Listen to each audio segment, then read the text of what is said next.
ساتواں سبق نماز کے ارکان۔ شیخ رحمۃ اللہ فرماتے ہیں ساتواں سبق نماز کے ارکان۔ نماز کے ارکان 14 ہے اور وہ حسب ذیل ہے۔ پوائنٹ 1 قدرت ہو تو کھڑے ہونا۔ پوائنٹ 2 تکبیر تحریمہ۔ پوائنٹ 3 سورہ فاتحہ پڑھنا۔ پوائنٹ 4 رکوع۔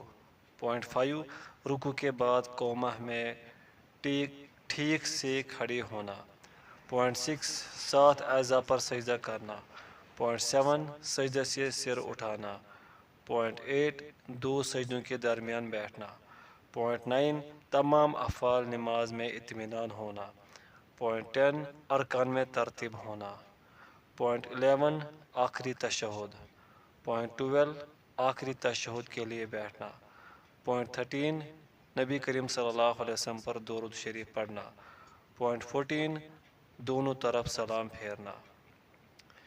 شرح شیخ رحمۃ اللہ فرماتے ہیں ساتواں سبق نماز کے ارکان۔ رکن اس مضبوط پہلو کو کہتے ہیں جس کے بغیر قیام ممکن نہیں ہوتا اور رکن کے نہ ہونے سے عمل باطل ٹھہرتا ہے۔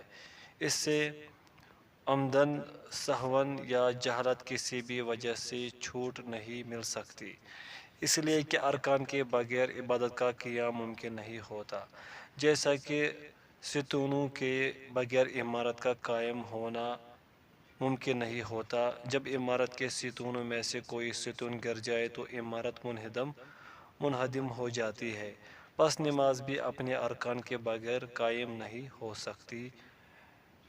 نماز کے 14 ارکان ہیں۔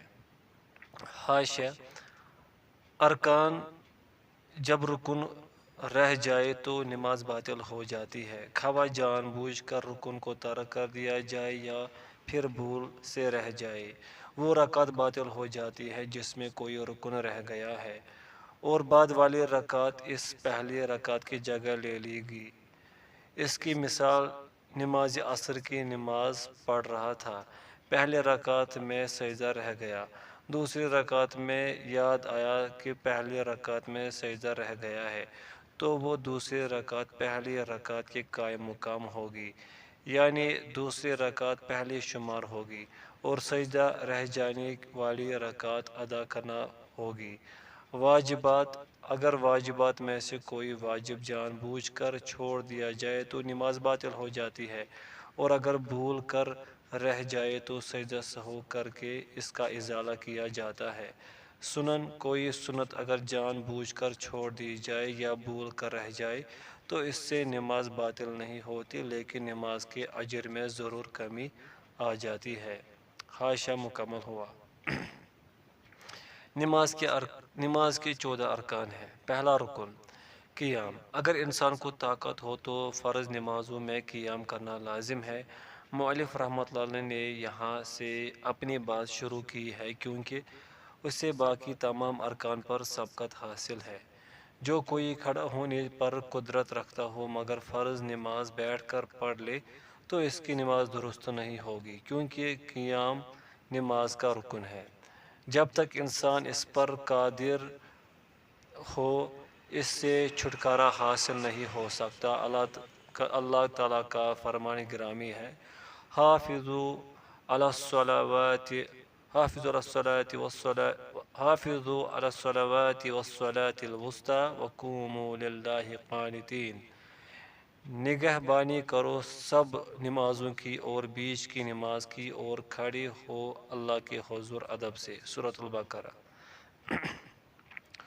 اور اصلاح نماز والی حدیث میں ہے، رسول اللہ صلی اللہ علیہ وسلم نے فرمایا جب تم نماز کے لیے کھڑے ہو جاؤ تو تکبیر کہو۔ بخاری و مسلم۔ حاشیہ یہ پوری حدیث بخاری اور مسلم میں اس طرح ہے۔ حضرت ابو ہریرہ رضی اللہ عنہ فرماتے ہیں رسول اللہ صلی اللہ علیہ وسلم مسجد میں تشریف لائے، اس کے بعد ایک اور شخص آیا، اس نے نماز پڑھی، پھر نبی کریم صلی اللہ علیہ وسلم کو سلام کیا۔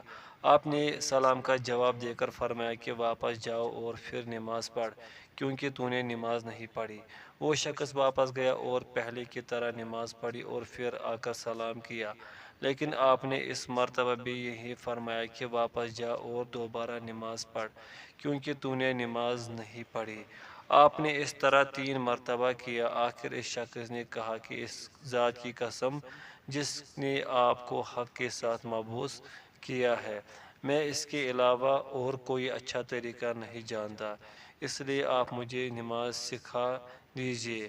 آپ نے فرمایا کہ جب نماز کے لیے کھڑا ہو تو پہلے تکبیر تحریمہ کہہ، پھر آسانی کے ساتھ جتنا قرآن تجھ کو یاد ہو اس کی تلاوت کر، اس کے بعد رکوع کر، اچھی طرح سے رکوع ہو لے تو پھر سر اٹھا کر پوری طرح کھڑا ہو جا، اس کے بعد سجدہ کر پورے اطمینان کے ساتھ، پھر سر اٹھا اور اچھی طرح بیٹھ جا، اسی طرح اپنی تمام نماز پوری کر۔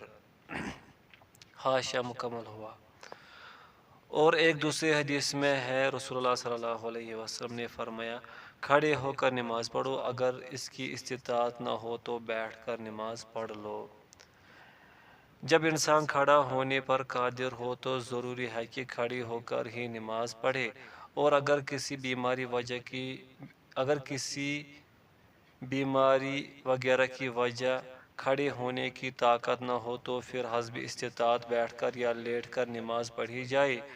رسول اللہ صلی اللہ علیہ وسلم کا فرمان ہے، اگر اس کی استطاعت نہ ہو تو بیٹھ کر نماز پڑھ لو، اور اگر بیٹھ کر پڑھنے کی بھی طاقت نہ ہو تو پھر پہلو کے بل لیٹ کر نماز پڑھ لو۔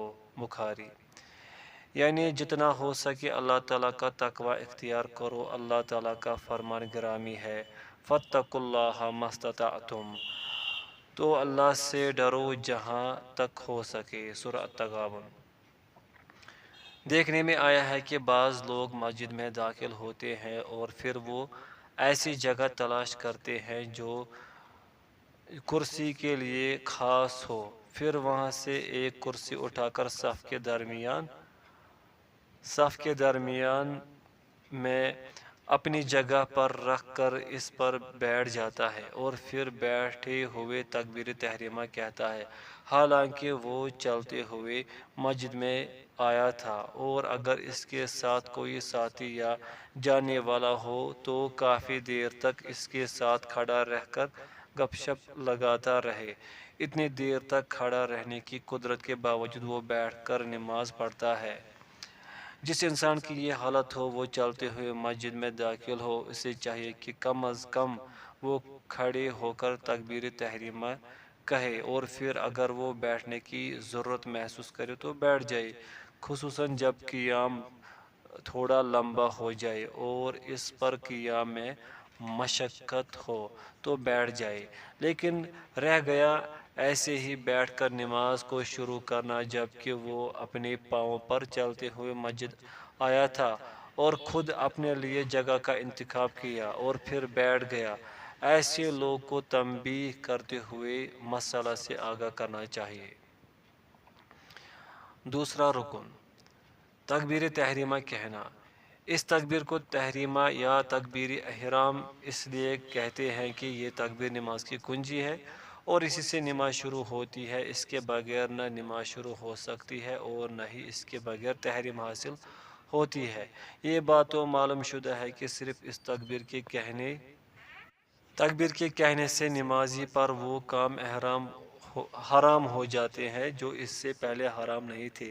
پس یہ تکبیر حرام کرنے والی ہے، اور وہ تمام اعمال جو نماز میں ادا کیے جاتے ہیں وہ اس تکبیر کی تفصیل ہیں، جو کہ نماز کے لیے تحریم ہوتی ہے۔ پس انسان رکوع اور سجدہ کرتا ہے، خشوع و خضوع اور تذلل اختیار کرتا ہے، دعا اور مناجات اور تسبیح بیان کرتا ہے اور دیگر اعمال بجا لاتا ہے۔ یہ سب اس اللہ تعالیٰ کی بڑائی اور تکبیر کی خاطر کرتا ہے۔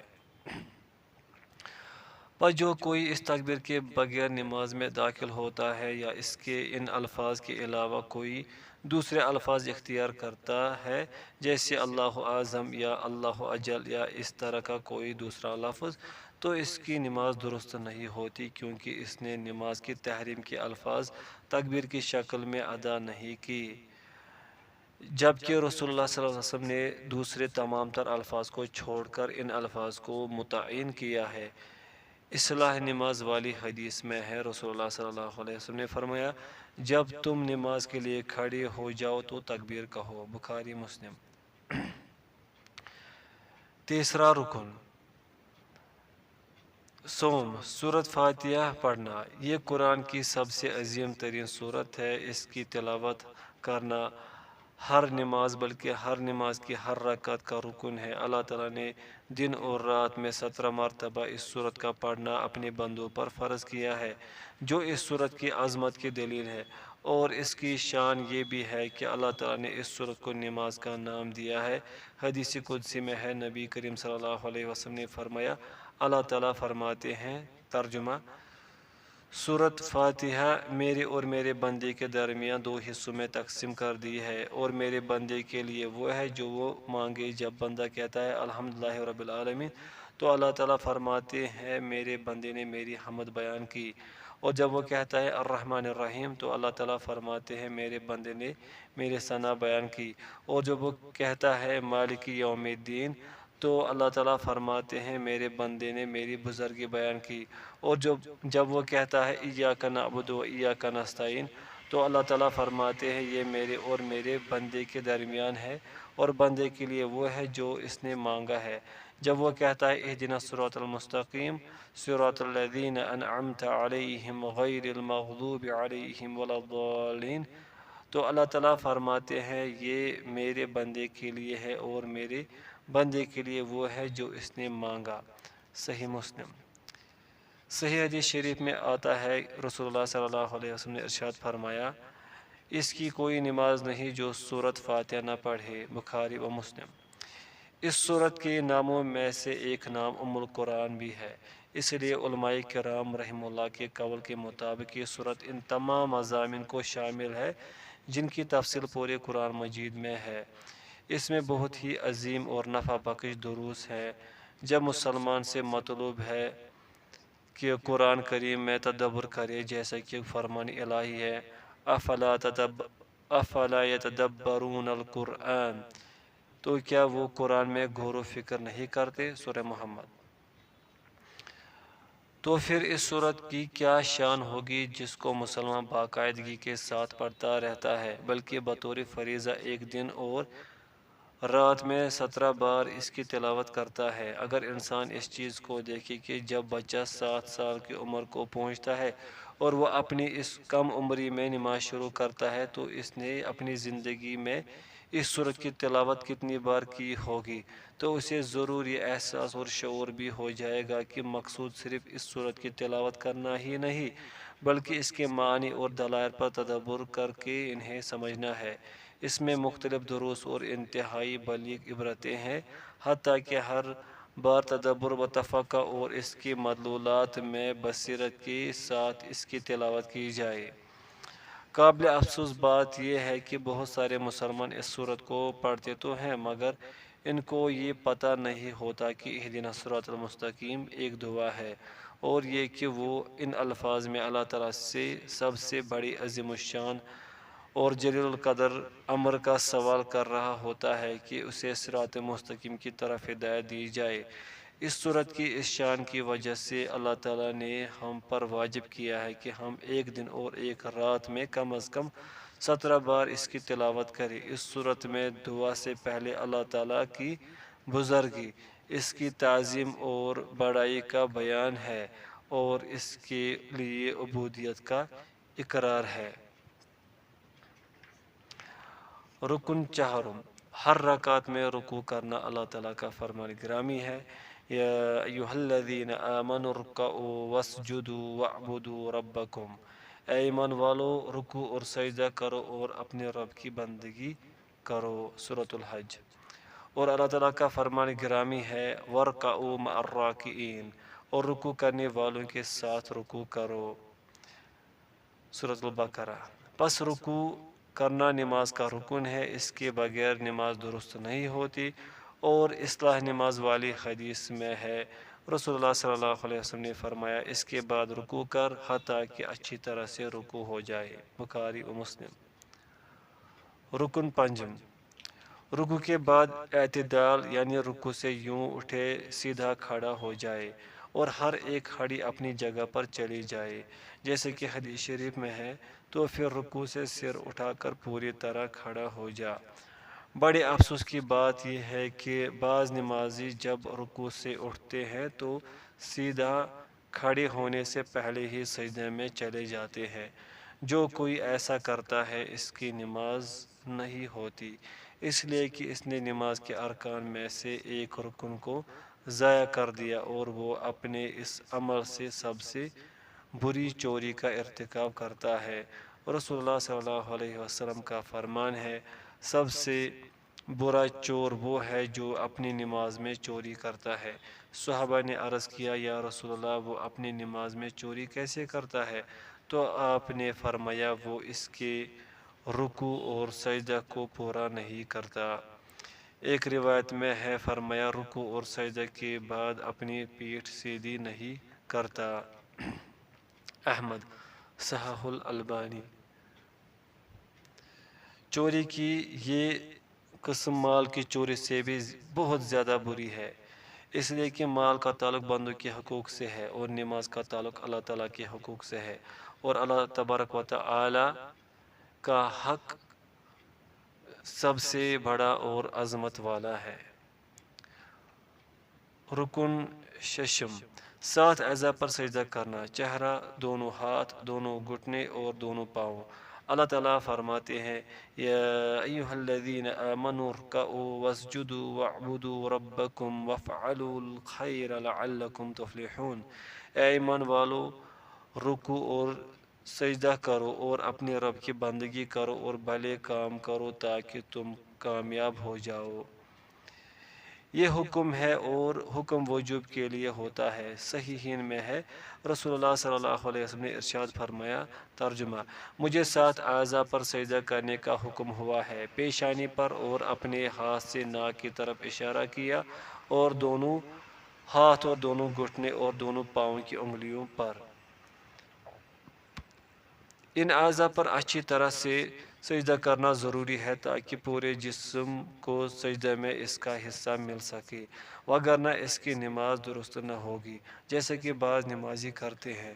آپ دیکھیں گے کہ وہ سجدہ کے شروع سے آخر تک ایک پاؤں کے ساتھ دوسرے پاؤں کی خارش کر رہے ہوتے ہیں، ان کا پاؤں زمین پر لگتا ہی نہیں، حتیٰ کہ سجدہ یوں ہی پورا کر لیتے ہیں۔ ایسے انسان کا سجدہ 7 اعضاء پر نہیں ہوتا۔ رکن ہفتم، سجدہ سے سر اٹھانا، اصلاح نماز والی حدیث میں ہے، رسول اللہ صلی اللہ علیہ وسلم نے فرمایا، پھر سر اٹھا اور اچھی طرح اطمینان کے ساتھ بیٹھ جا، بخاری و مسلم۔ یہ اس بات کی دلیل ہے کہ ایسا کرنا لازمی ہے کیونکہ اسے بیان ارکان کے سیاق میں بیان کیا جا رہا ہے۔ رکن ہشتم، 2 سجدوں کے درمیان میں بیٹھنا، اسے جلسہ کہتے ہیں، یہ بھی نماز کے ارکان میں سے ایک رکن ہے۔ جب پہلے سجدہ سے سر اٹھائے تو بیٹھ جائے، اس کی کم از کم مقدار یہ ہے کہ انسان کو اطمینان حاصل ہو جائے، یعنی اس کے بدن میں اطمینان اور ٹھہراؤ آ جائے۔ جب وہ اطمینان سے بیٹھ جائے تو اب دوسرا سجدہ کرے۔ جو کوئی اچھی طرح بیٹھنے سے قبل ہی دوسرے سجدے میں چلا جائے تو وہ ایک رکن ترک کر دیتا ہے اور اس کی نماز درست نہیں ہوتی۔ رسول اللہ صلی اللہ علیہ وسلم نے فرمایا ہے، پھر سر اٹھا اور اچھی طرح اطمینان کے ساتھ بیٹھ جا، بخاری مسلم۔ یہ کہا جا سکتا ہے کہ اس میں کسی قدر تکرار پایا جاتا ہے، اس لیے کہ مؤلف نے سجدہ سے سر اٹھانے اور دو سجدوں کے درمیان بیٹھنے کا ذکر کیا ہے۔ یہاں پر صرف ایک بات کا ذکر کر دینا ہی کافی تھا، خصوصاً جب کہ رکوع سے سر اٹھانے کے بعد کسی ایسی چیز کا ذکر نہیں کیا گیا، اور یہ خصوصی ذکر سجدے سے سر اٹھانے کا اس لیے ہے تاکہ 2 سجدوں کے مابین فرق ہو سکے۔ اس میں کوئی شک نہیں کہ 2 سجدوں کے درمیان بیٹھنا ایک علیحدہ اور زیادہ چیز ہے، پس ایسے سر اٹھانا لازمی ہے کہ دو سجدوں کے مابین فرق ہو سکے، اور دو سجدوں کے درمیان بیٹھنا بھی لازمی ہے، کیونکہ یہ جلسہ نماز کے ارکان میں سے ایک مستقل رکن ہے، اس لیے انہیں دو علیحدہ علیحدہ ارکان بھی شمار کیا گیا ہے۔ رکن نحم، ان مذکورہ بالا تمام افعال کو اطمینان کے ساتھ ادا کرنا۔ اصلاح نماز والی حدیث میں گزرا ہے کہ نبی کریم صلی اللہ علیہ وسلم نے رکوع میں اور رکوع سے سر اٹھانے میں اور سجدوں میں اور سجدوں سے سر اٹھانے میں اطمینان کا ذکر کیا، بلکہ یہ بھی ارشاد فرمایا اسی طرح اپنی تمام نماز پوری کر، یعنی بندے سے مطلوب یہ ہے کہ وہ پوری نماز کو اطمینان کے ساتھ ادا کرے۔ رکن دہم، ارکان کے مابین ترتیب۔ اصلاح نماز والی حدیث میں ہے، آپ صلی اللہ علیہ وسلم ہر رکن کی تعلیم دیتے ہوئے ارشاد فرماتے تھے، پھر یوں کرو پھر یوں کرو۔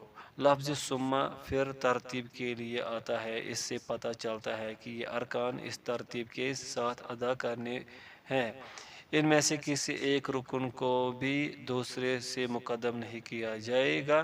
رسول اللہ صلی اللہ علیہ وسلم کا ارشاد کا فرمان گرامی بھی ہے، نماز ایسے پڑھو جیسے مجھے نماز پڑھتے ہوئے دیکھا ہے، بخاری۔ پس اگر کسی انسان نے بھول کر رکوع سے پہلے سجدہ کر لیا تو اس پر واجب ہوتا ہے کہ وہ دوبارہ رکوع کر کے پھر سجدہ کرے، اور جو سجدہ بھول سے ہو گیا ہے اس کا کوئی اعتبار نہیں ہوگا۔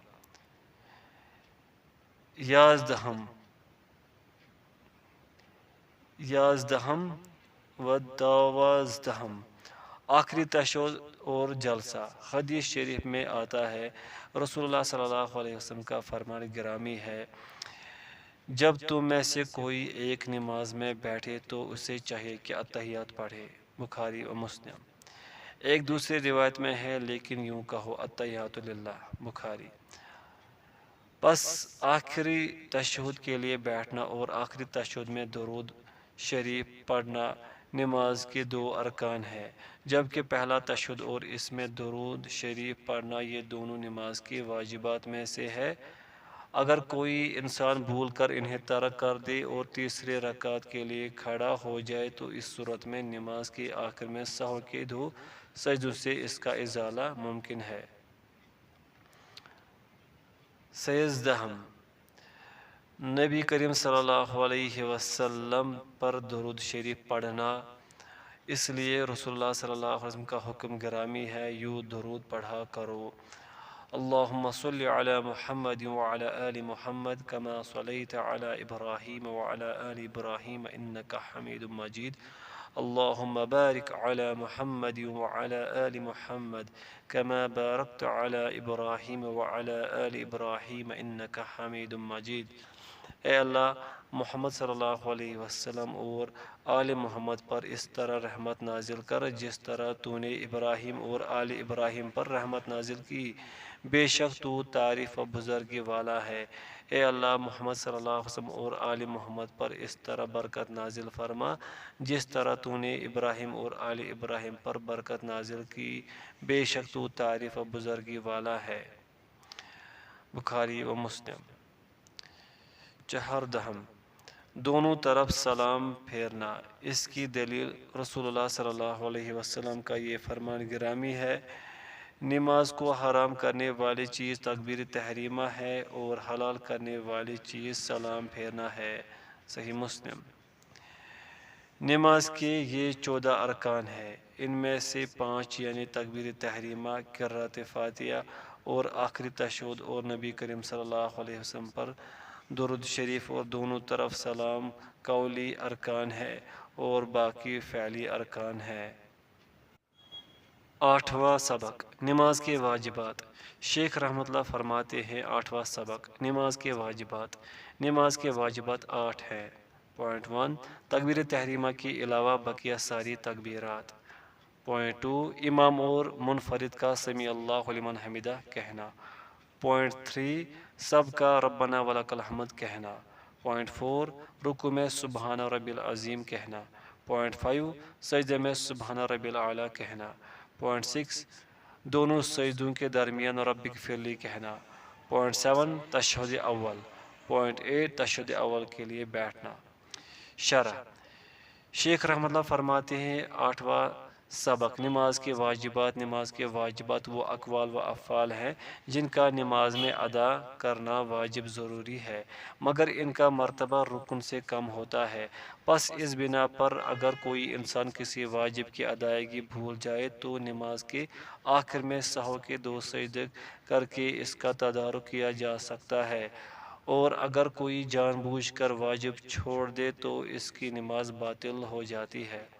پہلا واجب تکبیر تحریمہ کے علاوہ بقیہ ساری تکبیرات۔ اس سے پہلے گزر چکا کہ تکبیر تحریمہ نماز کے ارکان میں سے ایک رکن ہے، اور اس کے علاوہ جتنی بھی تکبیریں ہیں جیسے رکوع کرتے وقت، سجدے کے وقت، سجدے سے اٹھتے وقت اور اس طرح کی دیگر تکبیرات سبھی نماز کے واجبات میں سے ہیں، جیسے کہ حضرت ابن مسعود رضی اللہ عنہ کی روایت میں ہے رسول اللہ صلی اللہ علیہ وسلم ہر جھکنے اور اٹھنے کے ساتھ تکبیر کہتے تھے۔ احمد، ترمذی، نسائی، یہ روایت صحیح ہے۔ دوسرا اور تیسرا واجب امام اور منفرد کا سمیع اللہ لمن حمدہ کہنا اور سب کا ربنا ولک الحمد، ربنا ولک الحمد کہنا، یعنی امام، مقتدی اور منفرد سبھی کے لیے یہ حکم ہے۔ امام سمیع اللہ لمن حمدہ کہے گا، اور جو کوئی اکیلا نماز پڑھ رہا ہو وہ بھی رکوع سے سر اٹھاتے ہوئے سمیع اللہ لمن حمدہ کہے گا۔ امام، مقتدی اور منفرد سبھی رکوع سے اٹھ کر کہیں گے ربنا ولک الحمد۔ حضرت ابو ہریرہ رضی اللہ عنہ کی روایت میں نبی کریم صلی اللہ علیہ وسلم کی نماز کا طریقہ بیان ہوا ہے، اس میں ہے پھر سمیع اللہ لمن حمدہ کہتے جب رکوع سے اپنی پیٹ اٹھاتے۔ صحیح مسلم۔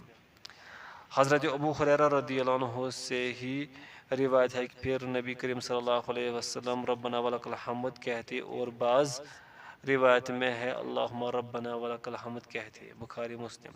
سمیع اللہ لمن حمدہ کا معنی ہے استجاب، یعنی رب تبارک و تعالیٰ نے اپنے رب اور مولا کی حمد کرنے والے بندے کی بات سن لی اور اسے قبول کر لیا۔ یہاں پر سماعت اجابت کے معنی میں ہے۔ چوتھا اور پانچواں واجب رکوع میں سبحان ربی العظیم کہنا اور سجدے میں سبحان ربی الاعلیٰ کہنا۔ حضرت حذیفہ رضی اللہ عنہ سے مروی حدیث میں ہے رسول اللہ صلی اللہ علیہ وسلم رکوع میں سبحان ربی العظیم پڑھتے تھے اور سجدے میں سبحان ربی الاعلیٰ پڑھتے تھے۔ صحیح رواہ مسلم فی صلاۃ المسافرین۔ رسول اللہ صلی اللہ علیہ وسلم کا فرمان گرامی ہے پس رکوع میں اپنے رب کی عظمت بیان کرو۔ صحیح رواہ مسلم فی الصلاۃ۔ اور اللہ تعالیٰ کی عظمت یہ ہے کہ انسان سبحان ربی العظیم کہے، اور ایسے ہی یہ دعا پڑھنا بھی ثابت ہے سبحان ذی الجبروت والملکوت والکبریاء والعظمہ۔ یہ روایت حسن ہے، ابو داؤد والنسائی۔ پاک ہے جبروت والا، بادشاہی والا، کبریائی اور عظمت والا۔ یہ دعا آپ صلی اللہ علیہ وسلم اپنے رکوع اور سجدے میں پڑھتے تھے۔ چھٹا واجب دونوں سجدوں کے درمیان رب اغفرلی کہنا۔ حضرت حذیفہ بن یمان رضی اللہ عنہ سے روایت ہے بے شک رسول اللہ صلی اللہ علیہ وسلم 2 سجدوں کے درمیان یہ دعا پڑھتے رب اغفرلی، رب اغفرلی، میرے رب مجھے بخش دے، اے میرے رب مجھے بخش دے۔ یہ روایت حسن ہے، نسائی، ابن ماجہ، حاکم، احمد وغیرہ۔ ساتواں اور آٹھواں واجب تشہد اول اور تشہد اول کے لیے بیٹھنا۔ اس کی دلیل یہ حدیث ہے جب تم 2 رکعت کے بعد بیٹھو تو التحیات للہ پڑھا کرو۔ احمد، نسائی، صححہ الالبانی فی الارواء۔ اور اس کی دلیل یہ حدیث بھی کہ بے شک رسول اللہ صلی اللہ علیہ وسلم نماز ظہر میں تشہد اول میں نہ بیٹھے، کھڑے ہو گئے، جب آپ نے نماز پوری کر لی تو 2 سجدے سہو کر لیے۔ بخاری و مسلم۔ یہ اس بات کی دلیل ہے یہ بیٹھنا نماز کے واجبات میں سے ایک واجب ہے، رکن نہیں، اس لیے کہ واجب رہ جانے کا ازالہ 2 سجدوں سے کیا جا سکتا ہے، جبکہ رکن کے رہ جانے پر نماز باطل ہو جاتی ہے۔ ساتواں